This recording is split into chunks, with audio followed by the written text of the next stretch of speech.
ரஜினிகாந்த் கூட ஜெயிலர் படத்தோட இதில் சொன்னார் இல்லையா, நான் மட்டும் நல்லா இருந்தேன்னா இதை விட வேகமாக நான் பெர்ஃபார்ம் பண்ணியிருப்பேன்னு சொல்லிட்டு சொல்லுவார் இல்லையா. ஸோ மம்முட்டி எடுத்து பாருங்கள், 72 வயசு ஆச்சு அவருக்கு. ஸோ அவர் இன்றைக்கும் ஒரு ஒரு 30 ஒரு ஏஜ் கேட்டகரியில் இருக்கக்கூடிய ஒரு கேரக்டரில் நடிக்கிறாரு. அது நடிப்பு மாதிரி இல்லை, அது இயல்பான ஒரு எக்ஸ்ப்ரெஸ் பண்ணுற மாதிரி தான் இருக்குது. ஸோ எப்படி அவரால் பாசிபிள்?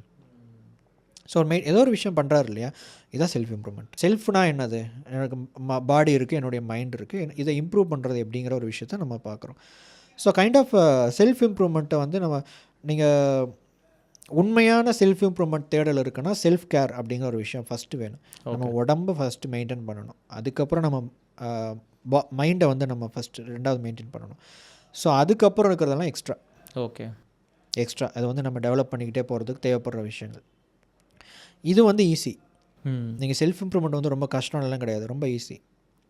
ஃபிசிக்கல் ஆக்டிவிட்டி முக்கியம், எல்லாத்துக்கும் தெரியும், அதை நம்ம கொடுக்கணும். இல்லை எக்ஸசைஸ் பண்ணணும். நம்ம இப்போ உங்களோட ஏஜுங்கிறது வந்து உங்களுடைய பாடியை பில்ட் பண்ணுறதுக்கான ஒரு ஏஜ். ஸோ அதை வந்து நம்ம ஃபஸ்ட்டு பண்ணணும். ப்ரையாரிட்டி எதுக்கு நம்ம கொடுக்குறோம் அப்படி, நீங்கள் ஜாபு அதெல்லாமே ஓகே. நீங்கள் எவ்வளோ தூரம் ஓடுவீங்க, 30 வயசு வரைக்கும் ஓடுவீங்களா? 30 வயசில் ஒரு அடி வாங்குவீங்க, ஒரு லேகை பார்ப்பீங்க. I am in my 30s, அது எல்லாருக்கும் வரும். ஸோ அப்போ திரும்பி பார்க்கும்போது நம்ம என்ன மிஸ் பண்ணோம் அப்படின்னு பார்க்கும்போது, ஓகே இதெல்லாம் தப்பு பண்ணிட்டோம், இதெல்லாம் மெயின்டைன் பண்ணுற யாரோ ஒருத்தங்க நம்மளோட வேகமாக ஓடிக்கிட்டு இருப்பாங்க, நீங்கள் பார்ப்பீங்க. ஸோ அதெல்லாம் நீங்கள் பார்க்கலாம். நீங்கள் டாம் க்ரூஸ் பார்க்கலாம், மம்முட்டி. செல்ஃப் இம்ப்ரூவ்மெண்ட்னா வேறு எதுவும் நினச்சிக்காதீங்க. அடிஷ்னலாக இருக்கிற விஷயத்துலாம் நம்ம அதிகமாக ஃபோக்கஸ் பண்ணுறோம். இந்த லா ஆஃப் அட்ராக்ஷன் அதெல்லாம் இல்லை. பேசிக்காக உங்கள் மைண்ட் செட்டை உங்களுக்கு பிடிச்ச மாதிரி வச்சுக்கோங்க.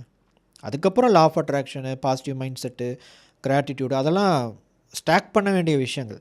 இது வந்து கோர் கிடையாது. கோர் வந்து இதுதான், மைண்ட் அண்ட் பாடி, அவ்வளோதான்.